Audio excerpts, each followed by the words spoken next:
The quiet emergence of a night. The world outside was a cacophony Moss Ashwood had long since muted. His small cottage, nestled deep within a forgotten corner of the countryside, was a sanctuary of silence. Dust motes danced in the slivers of weak sunlight that pierced the heavy curtains, illuminating stacks of forgotten books and a single, well-worn armchair. Here, time moved differently, marked not by clocks, but by the turning of pages and the slow brewing of tea. But even in silence, echoes lingered. Sometimes, a forgotten headline from an old newspaper, or a fleeting memory of a distant broadcast, would snag in his mind. Whispers of a time when a world held its breath, when shadows danced on the global stage, and ordinary people found themselves caught in extraordinary games. These fragments, like scattered chess pieces, began to arrange themselves in his mind. Then came the first word, a tentative step into the labyrinth.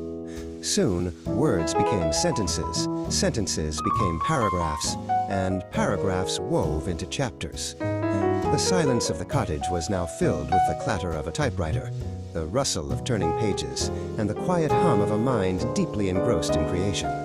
Mile, the weary refugee, and his forgotten radio began to live and breathe on the page. Days bled into nights, and seasons turned unnoticed. Moss became a ghost in his own home, his world shrinking to the confines of his story. The characters, the intricate plot, the tension of the Cold War era, they consumed him.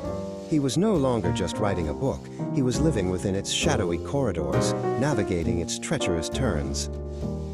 Finally, the last word was typed, the last period placed. A profound silence descended, different from the one before. This was the quiet after a storm, a stillness filled with the echoes of a finished journey. Night's flight was complete. But what now? The thought of releasing his creation, of stepping back into the world he had so deliberately left behind, brought a tremor of apprehension.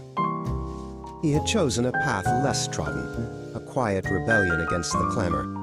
Amazon KDP, a digital gateway to a world he barely understood, became his chosen vessel.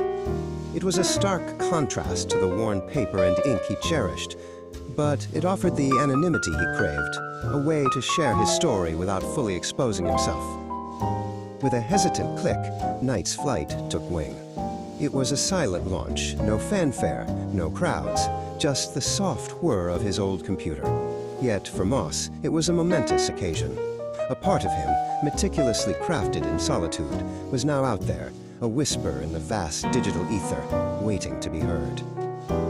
Then, slowly, almost imperceptibly, the whispers began to grow. A review, then another. Words of praise, of intrigue, of readers drawn into Miles' shadowy world. Each comment was a tiny thread, weaving a connection between Moss and the unseen readers, a bridge across the chasm of his self-imposed isolation. The silence of his cottage, once a comfort, now felt different. It was no longer a complete void, but a space filled with the distant echoes of his story reaching others. He found himself checking the sales, reading the reviews, a subtle shift occurring within him. The world, it seemed, was not as cacophonous as he remembered. Or perhaps he was simply ready to listen again. One crisp morning, Moss Ashwood opened his front door. The air was fresh, the birds sang, and the world, in all its vibrant, noisy glory, awaited. He had written a story of suspense and intrigue, but in doing so, he had also written his own quiet escape. The night had flown, and so too had the author, ready to face the dawn.